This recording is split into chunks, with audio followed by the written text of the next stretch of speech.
Do you know what Shepard's favorite area on the moon in Destiny is? What's that, Richard?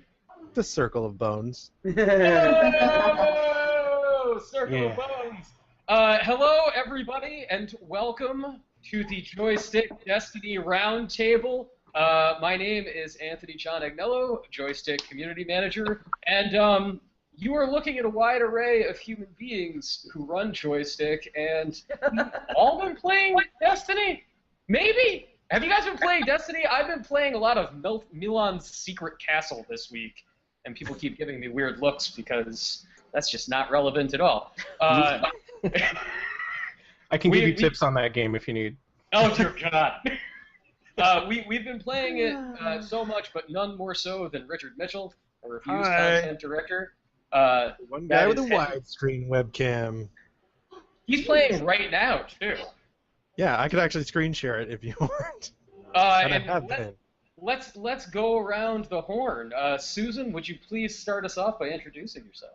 Hello, I'm Susan Arndt. I'm the managing editor at Joystick.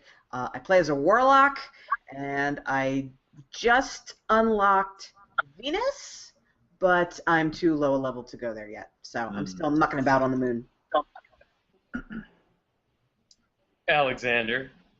I'm Alexander Slinsky. I'm news content director here at Joystick. I am currently still on the moon. Haven't left the moon yet. I'm taking my time. Danny Cowan. Hey, I'm Danny, contributing editor at Joystick and fellow Milan Secret Castle enthusiast. And I also play Destiny sometimes. Danny and I like shooting Saturn games bubbles behind at him too. things. I know. Oh, thank you. Ernest Cavalli. Hi, I'm Joystick contributing editor, Ernest Cavalli. I've been playing Destiny also. I've been playing as a hunter because stabbing dudes in the face is great. Yeah. And I haven't left the moon, not for any particular reason. I just really enjoy the environment there. Mm. Oh, Venus is so pretty. Jess. Hi, I'm Jess Condit, senior reporter at Joystick, and I am a hunter. I'm throwing knives at people on the moon still, just before Venus. I think I'm right there. And last but not least, Mr. Zav D'Amatos. Hey, I'm Zav D'Amatos, feature content director. I am on the last mission on Venus, and I've been saving up all the strike missions, so maybe I can convince some of you guys to come and help me. Hey, I'm down. I should mention I'm a hunter as well. But I've unlocked my subclass, so no more throwing knives for me, which kind of stinks, actually. I am a warlock, and I just unlocked the subclass for that, which I am not a fan of, so I stuck with Voidwalker, which is the default. It's all support, right? The new one. Sunsinger. Yeah. Okay, so wait, so explain this to me, because I'm not there yet, because I'm only level, like, You're a warlock, right? 9 or something. Yeah, I'm warlock. Okay. So when you get to level 15, is it you have to pick one or the other?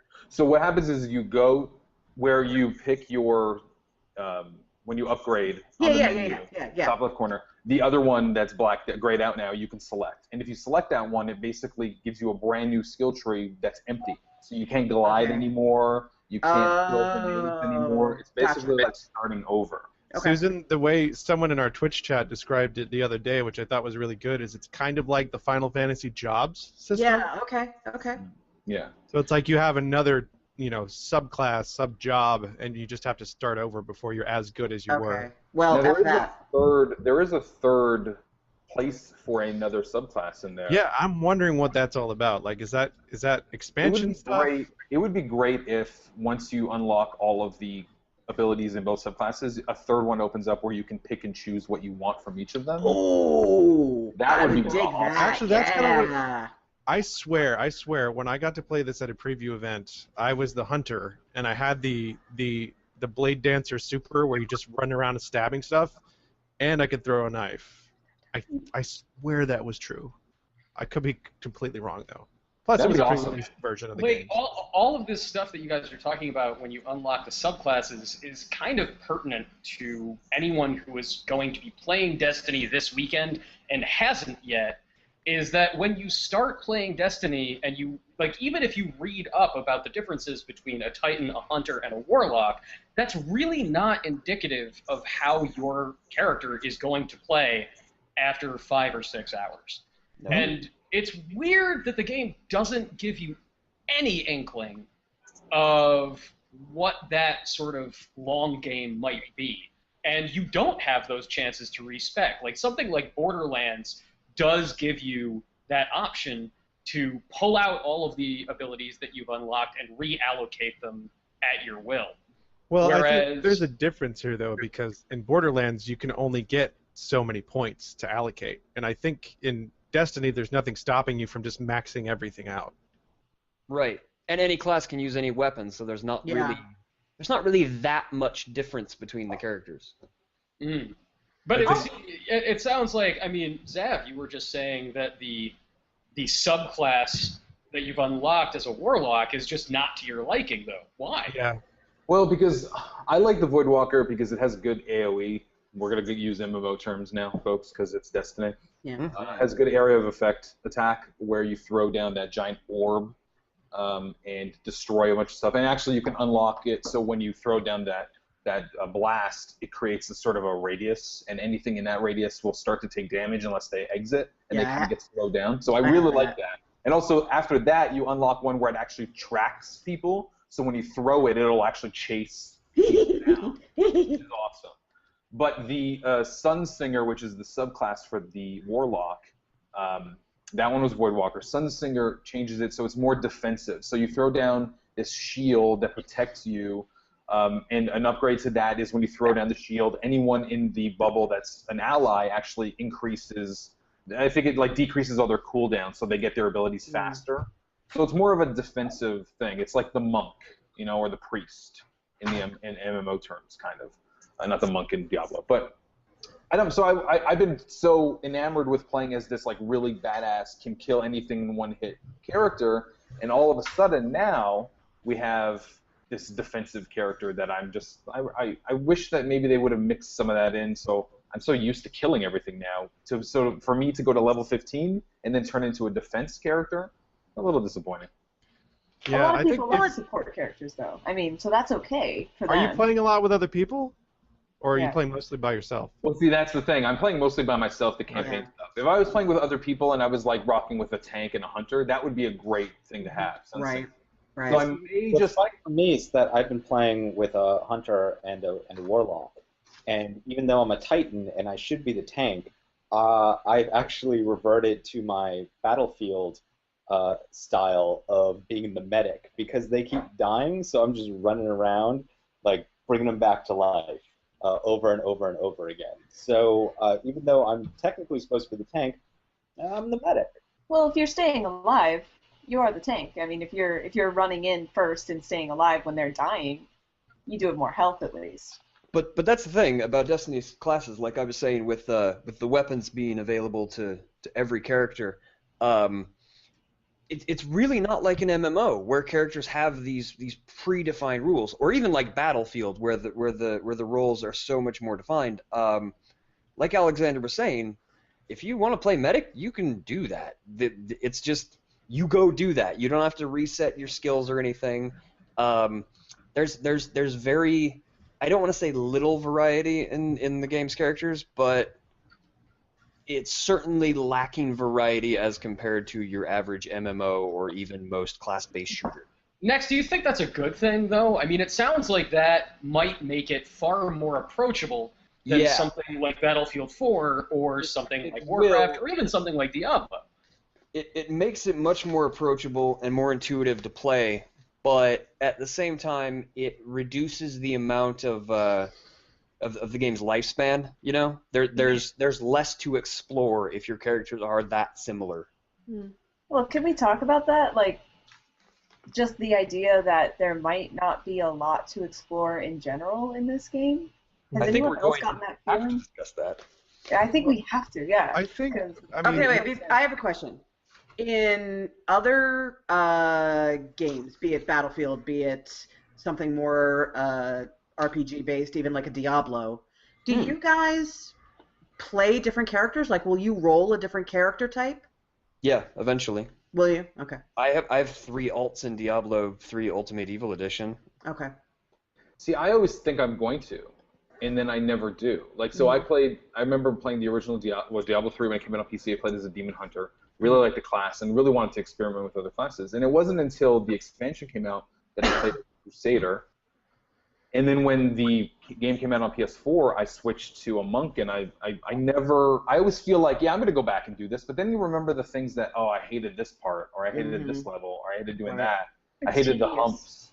Well, that's something that I really like that Diablo 3 does that I wish more games did is once you've finished the game with one character, you don't actually have to just play through from the beginning with other characters. You can just, play adventure mode or, just kind of cherry pick what you want to do. For something like Destiny, I pick a warlock because that fits my playstyle. And like what Nex was saying, it's not like I'm going to get access to vastly different game experiences if I play as a Titan or if I play as a Hunter. Yeah, I'll get to stab people in the face, which is pretty awesome. Mm-hmm. I mean, I agree. But that's basically it. So I'll be going through the exact same places, doing the exact same things, and just my melee attack will be a little different. I feel like the game already throws you back to the same places again and again already, right? I was playing through some levels, and I was like, I've been here. I was worried I was repeating missions or something. Well, I think you kind of have to think of it. I think one of the traps that we're falling into, I don't know if you want to call it a trap, is that we're sort of thinking of this as a big Bungie shooter with like all of these big grand sets and all that kind of thing, when really it is more like a Diablo game. When you think about it, Diablo 3 has what, 5 main areas?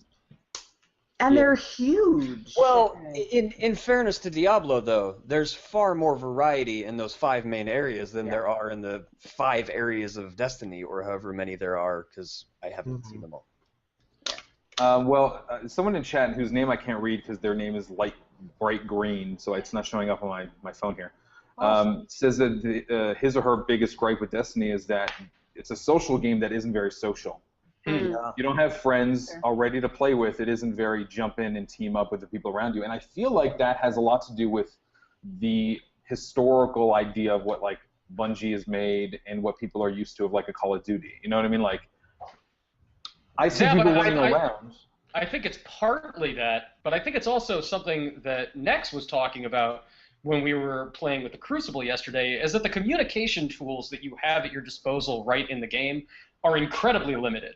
Yeah. And when you play other MMOs that were made with a console like the PlayStation 4 or Xbox One in mind, the communication tools can be very, very fast, but very, very cumbersome. Final Fantasy XIV is a great example of how you can have all of these options, and they can be really overwhelming in terms of just how to talk to everybody. Yeah. Destiny pares that down, and you can see why that's a good idea, but at the same time, meeting somebody out in the field and then dancing at them doesn't necessarily say, hey, let's team up and form a fire team and go shoot a giant robot crab together. No, you can just click the right stick and actually invite them.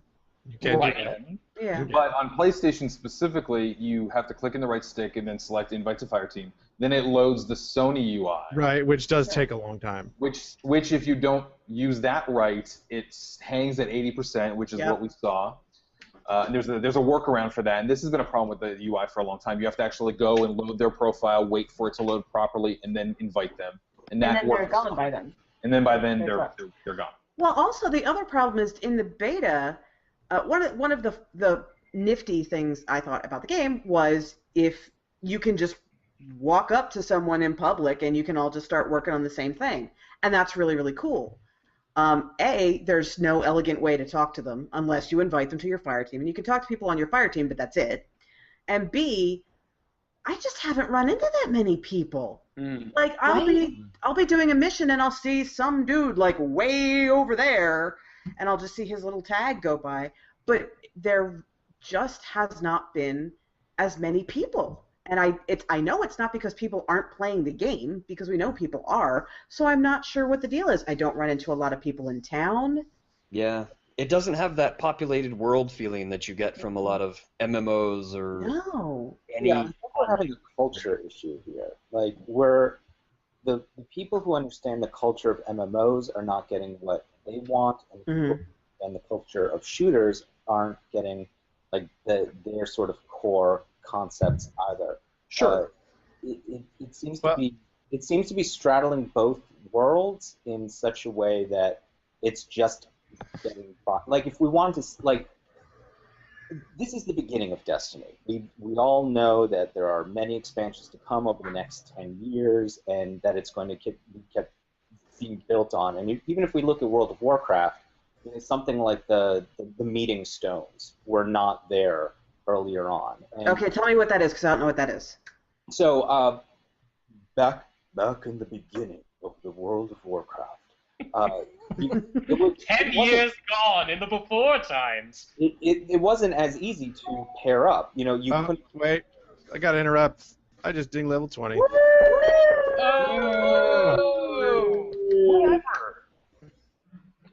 Oh!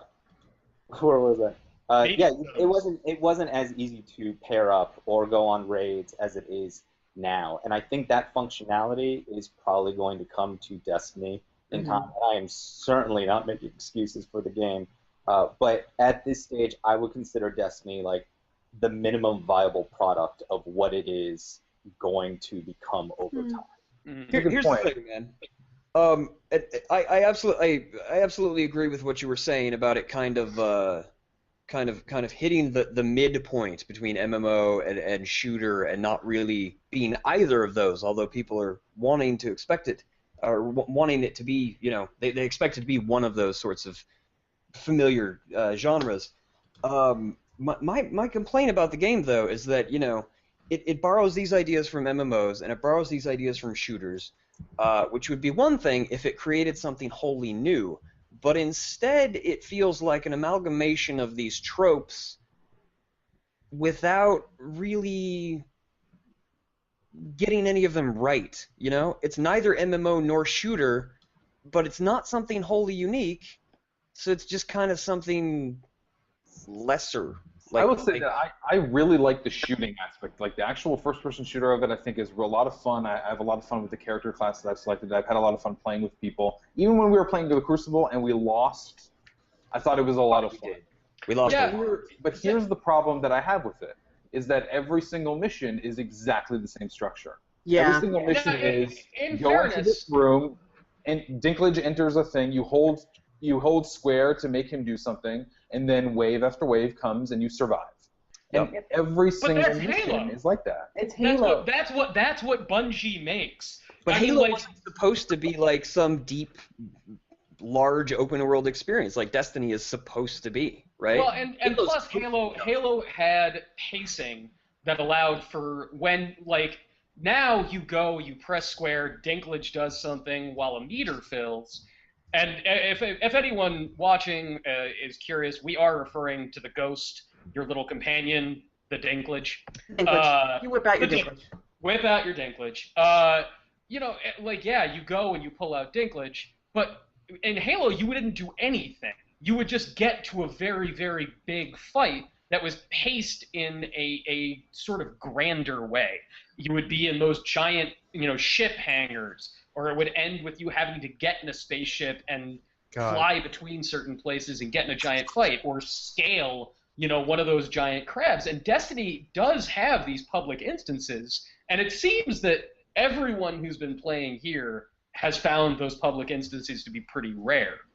But the main missions that you can just be doing, like even solo, don't have that sense of instance. They don't feel grand. I'm perfectly fine with the story. I enjoy the story. I mean, then again, the model I'm going after is Phantasy Star Online, which is just go into room, kill all the things, collect the goodies, go into next room. I actually think that the comparisons to Phantasy Star Online are even deeper than people realize, because PSO is very much the same thing. There's one hub that you go to. And it had what, 3 areas that you got to go to? And there was the hospital, the place where you beam down to the planet, the place where you get missions, the bank, and then the shops. Done. There's like 3 combat areas. There's like the forest world. Forest. Techno world, and point out that Phantasy Star Online had a full suite of communications options, which is one of the big reasons why it was such a hit. It did. Also, rag rappies. But the problem I have is You definitely need to do some grinding in this game, for sure. Especially if you're by yourself. Oh my god, especially if you're by yourself. You cannot just start the story mission and go straight through. You absolutely have to do some of these patrol missions, which are just little, like you also get bounties, but mostly patrol missions are just random things, and they all suck. Yeah. Go to this point, clear on the other side of the map, and stand on top of this box for 5 seconds. That's really... Go kill a bunch of dudes, and then collect the little bits. I mean, they're just awful. Mm-hmm. They are such variety than Destiny. They are MMO. They are go collect the furs. You know, like they are basically that whole thing. And at least one thing that you mentioned, Anthony, the reason why I don't think that Destiny is a lot like Halo is because in Halo you talked about the pacing. There were beats. There were story beats within the missions. And there's not a lot of it in Destiny. You get a story beat in the beginning to why you're going on this planet. Maybe your Dinklage tells you a couple things here or there, but it's very much go through the level and just clear everything out. And very rarely do you actually get a cutscene in the middle of anything. Yeah, and the technology itself breaks a lot of any kind of dramatic flow you might have. The game might be really underpopulated right now, but it's clearly built to accommodate tons and tons of people, which results in really long load times when you're going back to the tower. So a moment that might have felt really exciting. That's kind of speculative. Maybe that's why the load times are long. We don't know why there are crazy long load times. Just that regardless, there are crazy long load times, especially when returning to the tower. And what might have felt like, oh man, I just discovered something new about why Spaceball is dead and why we need to fight the Fallen. You have to sit there and watch your spaceship for a good 180 seconds. That's a long time. Spaceball? Yeah, Ball. Ball came down, and Ball came down from Mars. Gary Sinise went to Mars, and he found Ball, and then Ball gave everybody spaceships, and then Ball broke because it got dark out. Someone in chat is saying that for them, they've seen a lot of public events, and it's very common for them on Venus. I would say that a lot of our experiences are anecdotal, obviously. I have only ever played 3 public events in the 10 hours I've played the game, 6-7 hours I've played the game, 3. And I've done a lot of patrol missions. I saw one like an hour after starting. It was dumb. I don't know how it's staggered. Aha124 in the chat is saying, Destiny is taking a page from the Sims book and in turn EA then. What we're getting is a base game at the moment. They have a 10-year promise, no way they're blowing their stuff all at once. It's the new normal, unfortunately. Holy wow, of course. Turn your phone off, sir.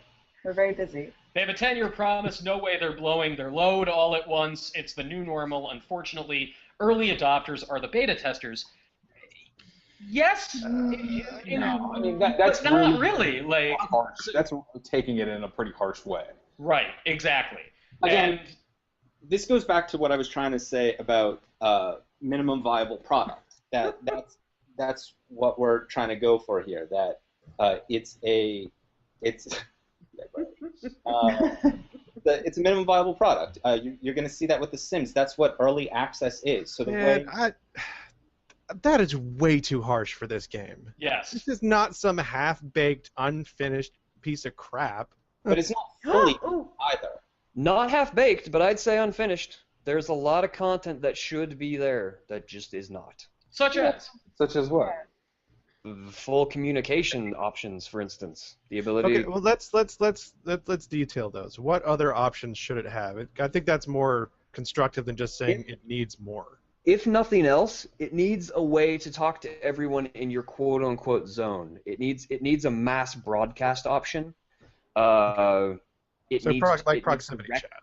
Yeah, proximity chat. I think he's right about that. It does notify you when someone is in your region, but that's about as far as it goes. But only your friends, right? No, everyone. Oh, everybody. Okay. See, this is how often I see anybody in this game. And direct messaging.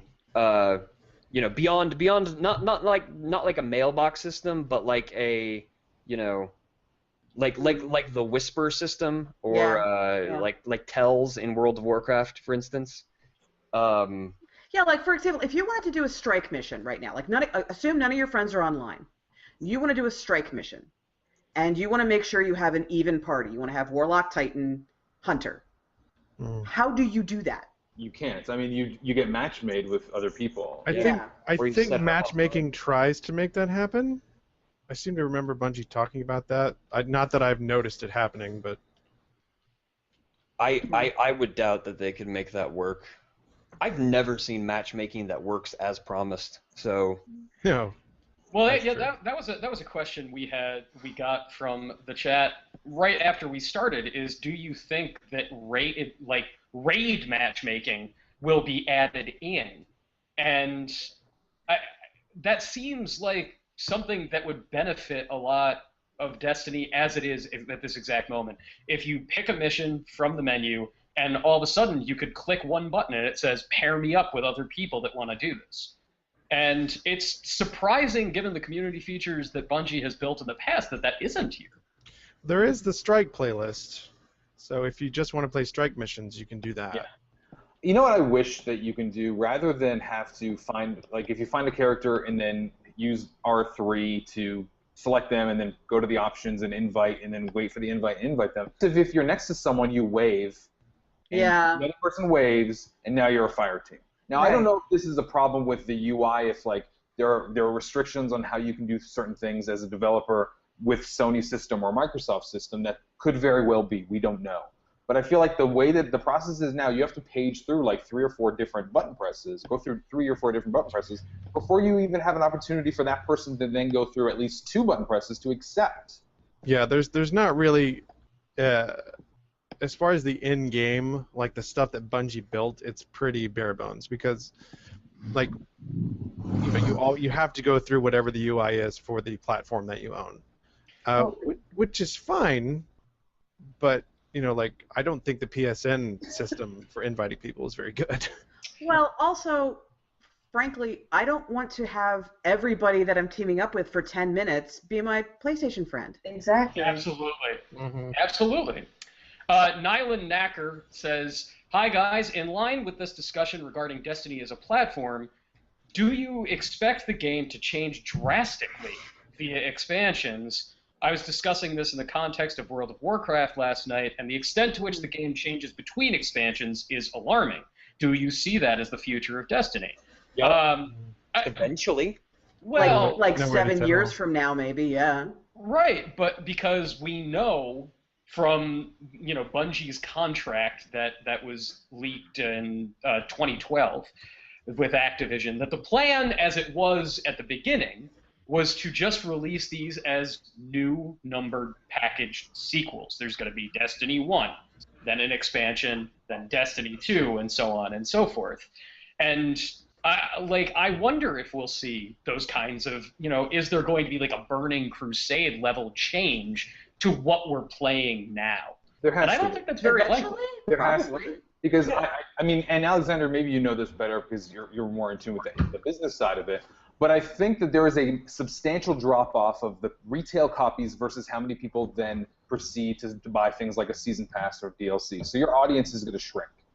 So if you're only now going to have one game, Destiny, and everything you do for the next 5 or 6 years is just going to be downloadable content, yeah, people are still going to buy that. It's still going to be successful. But if you release a new Destiny, you have the potential of making another $500 million when the game comes out. So I feel like you're going to see a new Destiny not every year, but every 2 years at least. 2 years. I would say that, yeah, if Activision's looking at the dollars and cents right now, they put a lot of money in investing in their technology. Like, they paid for Bungie's network technology. And apparently it's working because we haven't had a lot of drop-offs, too. So they're a company that knows how to make a lot of games out of a franchise. So I feel like that this 10-year plan is going to include more than just a base game and a lot of expansions. You may get those expansions as retail discs, but they don't have the same promotional pop or marketing pop as a sequel does. I do wonder how much, like, what people think of this game outside of, like, our circle of people who have been waiting for it, know it's coming, and have been listening to the marketing speech and Bungie declaring it to be a completely brand new kind of experience. Oh, I hit invisible wall. Enjoy that, everybody. Like, this is a brand new kind of game, and I wonder how many people are going to pick this up and not be weighed down by those assumptions. Most. I've got a great response for that. Okay, so I live in an apartment complex, and my apartment manager, she has a son who's like, I think he's like 11 or something, but he's very much your stereotypical like Call of Duty loving preteen boy, would be bro if he was old enough to be a bro. But so he heard all of this marketing stuff about Destiny. He was really excited, and it was one of these things where every time he'd see me, he'd ask me about it and be like, "Oh, is there new stuff coming out?" And I'd be like, "No, but let me tell you about Puzzle and Dragons," and then he'd just tune me out. So he got Destiny. He played it for about 2 days, and now won't play it anymore because he's totally bored with it. Like, I think he wanted it to be a new Halo or a new like Call of Duty, like a new, just like an arcade shooter but bigger. And it's not really that. I mean, it is to a certain extent, but if you're playing it as an arcade shooter, it gets real repetitive real quick. I'll be perfectly honest, Nex. That's what I wanted it to be. And I know that I'm going to continue playing Destiny for a few weeks, but I really doubt that I'm going to keep playing it for months. Well, so we've talked about like our wish list basically for the game, and we've talked about what it's not, but what is Destiny? I mean, is Destiny simply a first-person shooter? Is it an MMO or an RPG at all? I mean, if it's going to have this new definition, what is it? I think it's a shooter that is designed to sort of trick shooter fans into dipping into like the Diablo dungeon crawling genre. Because it is like, I made the Phantasy Star Online comparison, but it is structured almost exactly the same way. It really is. It really is. The places you're going aren't really important. Like, the story's not necessarily important. It's just that you're going to kill things, enjoying that, and collecting loot. And for some, personally, some people, a lot of people do. Like, it butters my bread. I will tell you that. Now, I don't know if it does that enough that I would stick around for a really long time. But I think for people who enjoy that kind of loop, it's going to be great. We don't have Ludwig on the call, but I'm sure if he were, he would tell you that he despises that format. He doesn't like Diablo. He doesn't like that kind of game because, like, there's not a lot of agency in the combat and all that kind of stuff. Which means he just has questionable taste. Clearly. That's a good way to look at it, though. Like, this first Destiny may just be like an introductory sort of thing where everything's really basic and they're laying the groundwork, and maybe in the sequels they'll expand the MMO side of it, hopefully. Danny, you are the only one on the entire staff who's playing Destiny on the last generation of consoles. What's your experience been like? Looks like Destiny. I play on kind of a smallish TV in my bedroom, so I don't really notice the graphical differences. But one thing I really appreciate about it actually is that I can play across the PS3 and PS4. So like, I started up a game in my bedroom, and when I want to go out in the living room and play it on the big screen, I can just start up the PS4 version, and it transfers your character like it saves in the cloud or something. That's really nice. It's magic. I was under the impression it was going to be like Diablo 3, where it's like this big production and it's a one-time transfer and you can't ever go back. But they make it really nice. It's pretty seamless. That's good. Yeah, it's funny. Like we've all throughout the week as we've streamed the game, we've all talked about being like, where's the story? Like even the guy who you meet at the beginning who tells you what's going on doesn't have a face. He's just like a blank white mask. I know. But he's telling everyone that they are the most important person in the universe. Right. There's nobody else there. There's no other Guardians. It's just you. Can you actually hear library. him? Can you actually hear him when you walk away? Because that would be funny. Like, wait a minute. You told me I was pretty. I do that all day to everybody that comes in here. I'm just lonely. Damn you, why do you have to break my heart? But, so Alexander this morning just took a look at the Grimoire stuff, which you have to access through BungieNet, and apparently that is where the real meat is. Alexander, why is the Grimoire important? as you put it.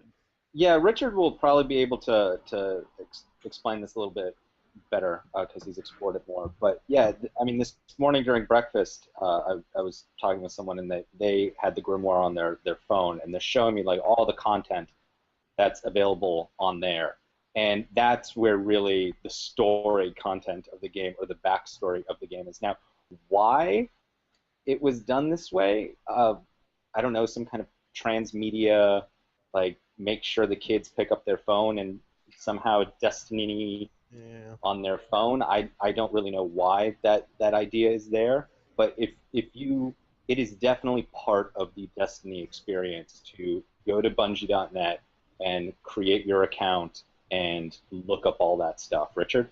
Well, I actually, you say that I've explored it more. I actually haven't. I do have the app on my phone, but I haven't really checked it out yet. The app is, especially if you have it on a tablet, it's really nice. It tracks every enemy you've killed, how many, because there's different tiers for each enemy based on how many of them you've killed. Right. It breaks down all the different kinds of enemies. You'll see that pop up on the screen. It'll say like the name of the enemy, grimoire entry, kills rank 1 or something like that. Yeah, and then it reminds me a lot of Battlefield's Battlelog, except better designed. It works. Yeah, I mean, it has its hooks in the old Halo, the Bungie.net Halo stats. It's a lot of the same stuff. What I wish it was one thing that frustrates me is when I get a piece of gear and I'm in the middle of a mission and I have to go back to town and decide, okay, do I want to stop this activity and do?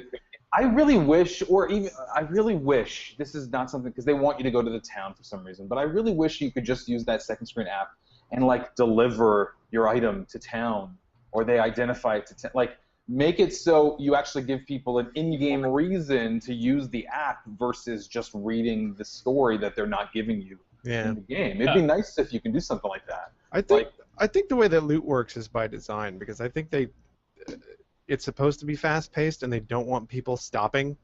But they're making me go back to town every time, so that doesn't make any sense. Well, I know, but you're supposed to get through your mission first, is my point. It's like, so it's not like in Diablo, it's like, hold on, guys, I just picked up a new thing. Everyone stand still while I look at this. Right, and the game really doesn't want you doing that, as Ludwig was telling us. If you stand still too long on the Moon or Mars or Venus, it will just send you home. It's like, well, you're not going to play. You can leave. Yeah, that's another MMO thing. If you're idle too long, it's like stop clogging our servers, buddy. Yeah. Well, I wish I felt that the servers were actually full. I wish I really did see more people hanging out. Like, I just assumed that no one is playing the Xbox One version, obviously. There was like one dude in the tower, like, oh hey man, that's cool. I wonder if maybe they're handling the servers a certain way as it launches, just to make sure that they don't like buckle. Maybe. And maybe they'll fill it up later. Right. Maybe it'll become more populated as they feel comfortable with it. Maybe. And I think it's apparent that they're not letting everyone into the same area. Oh, of course not, it's never going to be MMO style where you walk into the tower and see 300 people crowding around. Okay, but how about 20? That would be nice.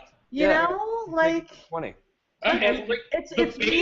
It's me and my husband and like 2 guys. Susan, you played the beta so much, and the beta was really populous. It was. Was. You would go to the tower, and there would be people trying to jump on your head repeatedly. And it's true. It was usually Zav. It was usually Zav. I feel. I don't know whether to try and take the step back and like view this rationally from a planning perspective, or just feel like I've been tricked. But like in the beta, I ran into public events regularly. There were lots of people all running around, and I could join up with them and stuff like that. I got drops of encrypted loot fairly regularly. None of that happens now. Now, the argument could be made, like, in the beta, they wanted to test all of these things. Like, that's the point of a beta, is to try and break the game. So it makes sense to just cram as much stuff into it as possible to try and overload it. Okay. But I I don't feel like I'm playing the game I played in the beta. It feels really different, yeah. I can't really articulate it in a way, but the beta just felt more exciting, probably because it was more populated, and I think the missions had a better pacing. Like it was less time before you got to that big boss at the end. And I just imagine the drop off of us playing it during a stream on Monday and then again on Wednesday was a lot of fun because we were playing together. Yep. But then when we go home and we go to play with our friends online, it's either here's the problem that I have too. I have a lot of friends that are playing it right now. Sometimes I get off work later than them because they're on the East Coast. They're already paired up. They already have a fire team full. And they don't want to play Crucible, because who wants to play it? I don't want to play it. Maybe when the raids start, because the raids don't start until the 16th, I think. That'll open things up, and I think it's 6 players maximum for a raid, or minimum. So that might change things a little bit, but I feel like that's what the major difference is and why it doesn't feel so popular is because when we were playing the beta, we had a limited time to play it, so everyone was trying. Right. But now you don't have that pressure anymore. So maybe that's it. That's actually one of the things that I've run into because I played Battlefield with the Team Joy folks, and that's almost 15 plus people, and it's exactly like Zav said. I mean, by the time I'm getting a text to hey, you want to pair up? It's no, I've been paired up for 2 hours at this point. I'm not stopping. Yeah. So the 3-person team certainly feels a little bit limiting. Yeah, I can see that. So start up. I will say that I may be one of the few people on staff. It's I'm surprised by how much I've enjoyed the Crucible, the PvP. It's a lot of fun. Yeah, that's weird. I haven't tried it yet. Richard, you acquitted yourself very well in the Crucible yesterday. I mean, Richard went psycho. Okay, can we all just talk about that? The dark secret Richard that hides on the inside came out with its knife. It comes because this comes up regularly. I say this all the time. Richard is one of the nicest, most lovely humans you will ever meet, and then you put him in this competitive environment, and you better just step back. Yeah, his vocabulary goes from 300,000 words to stab, stab, stab. Incoming public event, y'all. Oh, hey. There we go. So here's the thing with me. I actually had a lot of fun playing the Crucible, and we joke about how it's awful, but I actually don't think it's bad. I had a lot of fun with it. But that's not the game that I wanted to play. You know what I mean? I know that they added it because you need to give this game legs, because once all that in-game content is done, people need to keep playing this because they're not just going to keep releasing content for it. But I mean, I really wanted to. I remember the promise of when I went to that first reveal event, and they talked about it's going to be this huge, amazing world where so many things are happening, and then you'll be in the middle of a firefight, and you'll just see people appear, and then you'll start working together. They've never achieved that promise. No. And do I think the game is bad because of that? No, I'm playing the game like crazy. I think the game is actually quite good, but I like the mechanics of it. So you got the mission. Essentially, what you're saying, What's that? overpromise. Yeah. I mean, I will say, I definitely, it's not what I played in the beta. I don't have the feelings about it that I did during the beta. I'm not as enamored of it then. But I am having fun. I look forward to getting to play it every night. We have dinner, we watch a little bit of TV, and then it's okay, let's go play Destiny for a couple hours before we go to bed. And it's really fun. And I never, ever, ever want to see the freaking Cosmodrome ever again. But, I can definitely see, just playing through the story several rounds just because the environments are really cool and I like exploring them, and shooting guys in the face is fun. And that the game itself is absolutely gorgeous. It's a very pretty looking game. Yeah, it's stunning. I will say I do have a question though, and maybe this is something that I've not noticed, but I was looking for the golden loot crates because there's not a lot of loot. I found one. So there's 5 or 6 per level. Per planet. So I went to go find one, and I couldn't find one on the moon, so I looked it up, and they're like, oh, it's in this cave. And I had no idea where that cave was, and I tried to pull up a map to look for where that cave was on the map. There's no map. Like, is there a map anywhere? Can I look up anything? Like, I don't know. The closest thing you get to a map is like the little overview of the regions before you launch. I'm checking the grimoire because there's a map of. Oh. Yeah. There's a map of the tower. Maybe there's a map of the locations. If there is, then that's great. But I really, in-game, really wanted to pull up a map and say, like... Also, it would be nice if you could pull up a map and if you see people in your region and you can ping the map like Guild Wars and say, let's meet here. Sure. You really have to get up on someone and hope that they don't run away from you in order to join. I really do feel like a lot of these things are, a lot of the complaints that we're leveraging are from people who have played MMOs or games like Diablo, and there's things that we expect and want. And I feel like it was designed to sort of remove those kinds of complications. That sounds dumb because I realize that people want to play together, but I think you're right. But those quote unquote complications are what give MMOs depth. They're why people keep playing for years and years. And maybe it's coming down the road. Who knows? But I think. At least on the surface, that's why I think maybe some of that stuff is missing. I just want couch co-op. Yeah. That's all I want. That would be huge. I would play a lot more Destiny if I could play it with a partner. I would like swifter. I would like better balancing for single player players. Yeah. Like Susan, you said you really look forward to going through again and again. You live with your favorite co-op partner in the world. Right. I am an antisocial freak, and my best friend in the world could be online, and I'll be like, no, make PSN ID private. I don't want to play with you. The game just is not suited for me. Like, hard missions for a solo player in Destiny. And if anybody is watching, solo players.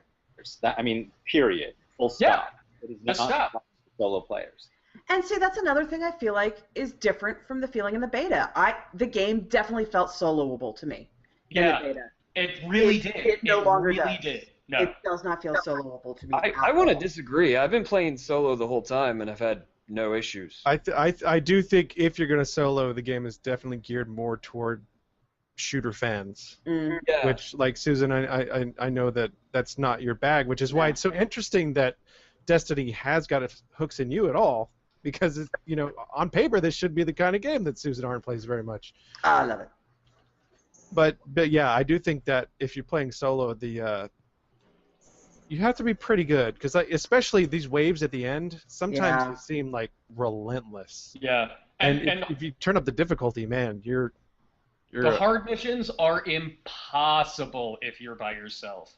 Like, one of the very first ones you do, I was like, you know what? I want to level quicker. I'm level 4, so I'll bump this up to the level 6 for this story mission. Nope, not happening. Just dead immediately. That's fair. And something else, too, is that since I know you guys aren't necessarily into the Crucible, but I started playing it for the sake of the review, and I enjoyed it. And the nice thing about it, since I know you were complaining about grinding a little bit, is that you do get experience just for playing multiplayer. Yes. And, so I found myself getting, 2 or 3 levels, and then all of a sudden I go back to the moon or whatever, and the missions that were really hard aren't so hard anymore. Yeah. Yeah, and that is a really smart choice. It makes it more inviting to go back and forth between the two aspects of the game, the PvP and the PvE. That was a very, very smart decision. So DinkyDoo15 has asked, what do you guys want to see in the expansion when it comes in December? More blue engrams. Thank you very much. Better story. There will be story. Fleshed out communications options, more locations, pets, a Pokemon analog, a card game. Dude, I was thinking about Pokemon ghost catching, a Fatal Frame tie-in with a camera. Okay, the ability to become all right. How about this? Why couldn't you have a pet? You could. Pets clearly. Okay, first of all, pets. How about take the stuff from the grimoire and add a library to the tower? Yeah. Right, and you can go and read all that stuff there. I want a freaking house.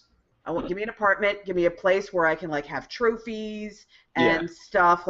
personally customize my space. I love how civilization is just on the roof of a building. It's one food court. That's just for the Guardians. There are no bathrooms on the roof. Like, what happens? Why am I supposed to go for You relief? just go in the suit. Off the edge of the roof.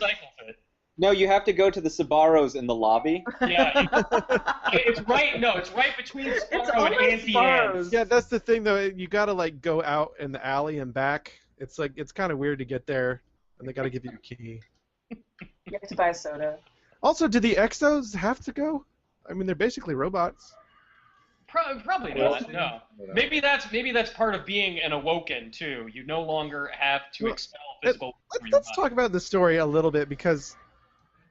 Well, don't spoil it for me, bro. I'm not gonna. Is that it's? Is there anything to spoil? It's not weird. really. It's not bad so much as it is, like they just decided to make it as vague as possible. Like if this were like a summer blockbuster sci-fi movie, I don't think anyone would really care. Yeah. But it's like everything is just a vague, general, like. Categorically named thing. Yeah. There is the Traveler. There's so many the somethings in this game. There's like the Queen, the Traveler, the Darkness, the Speaker. It's that very special Bungie kind of pretension, you know, where they come up with these common words and capitalize them, and it suddenly makes them profound. But it's like if you could actually put some characters with names among those things. Like Master Chief versus the Flood. Okay, that's kind of fun. Yeah. Sergeant Johnson was a cool character, but like no one has a name. You don't have a name. Your Ghost, his name is Ghost. Yeah. Yeah. Well, this is the thing we talked about during the beta, which is, and we've talked about this in a post that we did with like games that remind us of Destiny.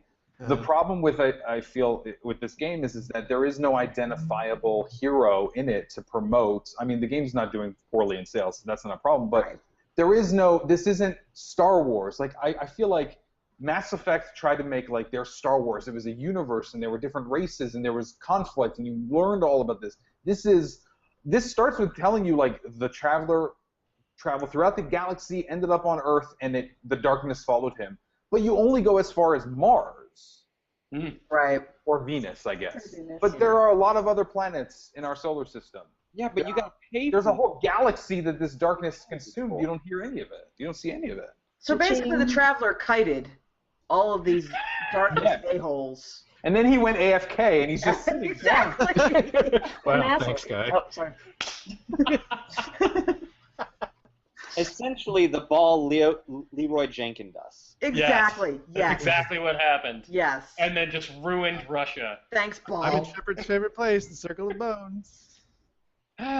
You know, I just realized that Bungie has effectively given Destiny the exact same story as Final Fantasy XIII, but with none of the unique characters, and that's kind of upsetting. Well, at least you don't have to play it for 30 hours to know how to play it. It is. Sure. I mean, it is like structurally the same story as Halo. It's, yes. I mean, the same basic archetypes. You know, like gruff hero who doesn't speak very much, selected by an AI to combat an oncoming ancient evil. And there's also these other evils kind of thrown out there, but you got to watch out for the big one because it's been gone for a long time and it's a coming back. Mm-hmm. That's what Bungie does. They have that one story. The story is not bad. The story's not bad, and actually, if you read the stuff in the Grimoire, it's actually quite well written. Yeah. The writing in the game isn't that great. The writing in the game was done by a 10-year-old. Yeah. The story itself is not bad so much as the telling of it. The telling is very info dump. Yeah. Yeah. Or not even info dump. It's just like, hey, you found a ball out in the wild. Now there's an info dump at a website. It's not even in the pause menu. Go look it up. Go do the work yourself. Yeah. Go read Wikipedia. Bungie is famous for keeping major story elements out of the actual games. Yeah. And making you find them in books. So the fact that it's on a website is actually a shade more convenient than it used to be. Right. That fusion rifle, though. We have a question from chat. DinkyDo15 asks, are we going to post the review after the 16th so we can. This poses an interesting question because I feel like it's in the same situation as Grand Theft Auto 5 was. Right. There's a promise of something that's going to be added to the game, but we decided to run the review because that's not in the game. That's not something. That's going to be something that's added later. But I mean, this is sort of where we're running into interesting questions about how we're going to review these very connected experiences. So I don't know if Richard, you have an idea. Well, I mean, I'll tell you right now, I have played a bit of the Crucible. I've played some strike missions. I need to do more of that, and I'm up to Mars, and I want to get through the campaign at least. And I mean, if we're talking, I mean, it comes out what, Tuesday? The raids? The 16th. 16th. Yeah, it's Tuesday. Tuesday, yeah. Yeah. I mean, that might be worth checking out. What are the raids exactly? I haven't They're even... They're strike missions, but with I think 2 strike teams. I think. Oh, I see. It's higher level. You need a lot of people. It's going to be really end game type stuff. All those question mark dudes are probably going to get numbers, and it's going to be really high numbers, and we're going to have to try to do basic. I saw a level 26 enemy today. Like I don't know how that works. Did you take him on? No, it could one-shot me, and I was level 19. Okay. Richard, I wonder if have you gone back to that place on Earth where that basement with the question mark enemies? Right. Because I want to know if you can kill them. Yes, there was a patrol mission that had me go down there, and the thing is, the question mark enemies aren't question marks. Right. They're really high. Right. Yeah. And if you're not high enough, it just, that's basically the game saying, get out. Right.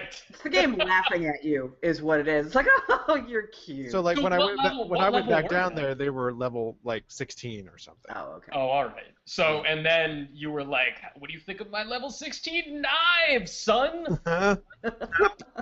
So Dinky Dude then says, Bungie says the end game raids is what makes Destiny, and I think that's sort of unfair because then why wasn't it in the game? Yeah, if and it's something that's not here available right now, then why isn't it already? Well, like this is something we've run into before with like a game like Monster Hunter or something like that, where we review it and we make complaints, and then there's always someone in the comments saying like, guys, Monster Hunter doesn't even start until you hit 100 hours. Yeah. Right. Yeah. What is he basing his opinion on? He hasn't played these raids, obviously. Well, No, that's what Bungie. That's what Bungie's Yeah. saying. Bungie is. Oh. It's a claim. Bungie's also the company that says, well, unless you play on heroic, guys. So yeah. Oh, you know what? Right. Okay. If Child of Light. what Bungie thinks, then Bungie is a bunch of bad designers because you do not design your game to get good once people are at the end of it. Right. Right. Why would you do that? Yeah. Or at least put it on the disc. If it's going to be like, listen, you need to get past the campaign and then some stuff happens, that's great. But it's not even. It's an update. It's something that's going to come later. Right. It is Tuesday. Well, I mean, for what it's worth, I mean, the campaign, like playing the game's not awful, but No, I like Oh, yeah. like, but yeah, the best part of your game, that's tough. And by the way, everyone look at my screen. I unlocked my light level. What does that mean? It says to increase your level beyond 20, find and equip armor which contains light. Light allows you to take on the toughest challenges by increasing the damage caused by your weapons and abilities. So this is the whole motes of light thing? Yeah. I guess. Yeah, it's how you advance. That's from level 21, guys. Oh, I also unlocked heroic missions. Oh. Okay. Look at you. Ooh. Exotic weapons and armor. See, that's all I need. That's all I need. What? It vibrates. So guys, we have 2 Alex, minutes guys, left. guys. Alexander, we have 2 minutes left. Never mind. Go ahead. Do you want to make this our last thing? Do you want to close out with this? No, go ahead. All right. So we've all spent 3 days with this game. We're on the 4th day. Richard is still playing, and now he's filled with light, apparently. Very simple question. Is this game worth playing based on your experience right now? Meh. Yes. You have friends. Meh. Yes, with friends. Meh. Keep making more noises. That's all I got is apathetic noises. That's the best I can. I'm playing it with friends and playing it on hard, and I'm having a great time with it. So that's for me. it's a great cooperative shooter experience, which I in chunks that I won't necessarily get from a game like Borderlands, which is far more expansive. Well, I mean, Alexander, I mean, they basically we complaining about the mission structure, which is waves of enemies at the end of every mission, and it's like they gave you Firefight again. Yes, because I love Firefight. Yeah. It's like I'm trying to think if I would recommend to someone to play Destiny over another game that came out this year. Like one that's sticking in my head is Always Sometimes Monsters, which is a very odd comparison for this game. A better comparison would be like Diablo 3. Would you recommend it over Diablo 3? I never played Diablo, so What? I know, I'm awful. Work here. Yeah. Yes, I would recommend people play it. It is not as good as it could be, and I'm confused as to some of the choices that they made, but it's really well tuned. It's gorgeous. It's fun, especially if you're playing with your friends, and it's expandable. Yeah. So it clearly has a lifespan built into it. So yeah, I would recommend it. I would say for me, it's a matter of we talk about all the things that we wish it could have. And based on what it does have, I think that it's a lot of fun, both co-op and single player. I played a lot of single player, and I had a lot of fun with the game. Sure, there's a lot of things that I think could be better, but I think what we did get is a really great game, a beautiful world, and again, a chance to expand that world for the next 10 years. I think it's a great game. People should check it out. Danny? It's good. It's fun, but I think you can wait till the first expansion to see where they're going to take it. As of right now, it feels kind of basic. Guys, if you're playing with teams, though, if you have someone to play with, this is your thing. Get on it now while people are still playing it. Nylan Nacker actually did bring up one thing that I think we should address. Will or will not the second full Destiny game that'll come out in a couple of years be called Destiny's Child? Dear God, I hope so. Really, really hoping so. And Guardians, you're survivors. You're gonna make it. I want to throw in my 2 cents before we get out. I would recommend the game. I think it's good. And as far as recommending it over something like Diablo 3, it's a different kind of game. It has it has the same level of well-constructed shooting as a Halo game, which is more engaging than Diablo in a lot of ways. Diablo is very button mashy, as much as I love it, as much as we all love it. So to that effect, I would say, yeah, Destiny's pretty good. But I think Danny's advice is good. Wait for the expansion. Like if you're on the fence, there's no reason not to wait. It's not like there's not other great games coming out, because there are. But will it pay your bills? Will it pay your credit card bills? Will it pay your automobiles? And then maybe we can chill. Did Evolve get bumped to 2015? It did, right? Yes, February. That's a shame. Yeah. Okay. Also, either. We've been praising Diablo 3 the whole time, and Diablo 3 is awesome. Diablo 3's story is worse.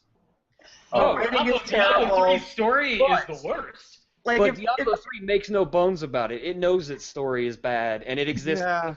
And its characters have names. When Diablo 3 launched, it was complete trash. It was awful. That's true. That's true. It wasn't even half as good as what Destiny is right now. No, that's not true. There was so much more content in vanilla Diablo. You're just wrong. You're objectively wrong. No. Oh my God. I'm sorry, dude. You're wrong. Diablo 3 was like the biggest mistake Blizzard had ever made. Yes, but it had so much more stuff. On a pure content basis, it trumps Destiny because Destiny's just lacking so much currently. It had so much more content once you could get online with it. And how long did that take again? Getting online 48 hours. Hey, yeah, could we throw that out there? Like, congrats on just not crashing and burning Destiny's launch. Oh, that's impressive, yeah. It's like the most successful new IP launch ever, which we don't know how much it sold, but enough that, servers might crash, and they haven't, so that's good. I thought it was 500 million. Well, I mean, like number of copies. How many people are actually playing the game? Ladies and gentlemen, thank you so much for joining us. Don't ever forget that Alexander is wrong, Bungie, but Blizzard's greatest mistake was Justice League Task Force on the Super Nintendo. It's the worst thing that they've ever done in all of history. Thank you for hanging out with us, and please stick around, because as soon as we stop doing this, we're going to be right back with a look at the Xbox One version of Destiny, and Jess Condit's going to be playing. Susan, I got a shader. I can change my armor color. Wait, let's see it. I want to see Let's see it. Yeah, I want to see this. Hold on. Joystick exclusive. What color will Richard's armor be? We can't. You're not screen sharing. We can't see. Give me a sec. Hurry up! Hurry up! Can we take votes? I want pink. Anyone else? Hold on. Well, only if it's a good pink. As an aside, while all this is working out, I'd just like to point out that during this meeting, I received my review copy of Persona 4 Arena Ultimax. Nice. Yeah. Can I also say, because I'm working on the review for it right now, and I'm really close to finishing that up, a game that came out the same day as Destiny is NHL 15. If you're a sports fan, don't buy it. Hooray. Oh. That's a good review. Straight to the point. Let's see what happens when I put this shader on, because I know we have other streams to do. So, no. Boom. I'm all purpley. Ooh. Oh, that's Oh, nice. man. That was cool. You look like the bad guy from Batman in Knight's Fall. Sure. I don't get the reference. I was going to say, like, Yeah. the Lakers mascot ever, but That's There we go. really neat. No, I like that. Yeah. Cool. Wow. 5 stars. now I know what shaders do. Good to know. Good shader. All right, everybody. Thank you for coming out, and stick around. We'll be right back with Jess Condit playing Destiny on Xbox One. Thanks for joining us. Bye, everybody. Bye. Bye, Shepard.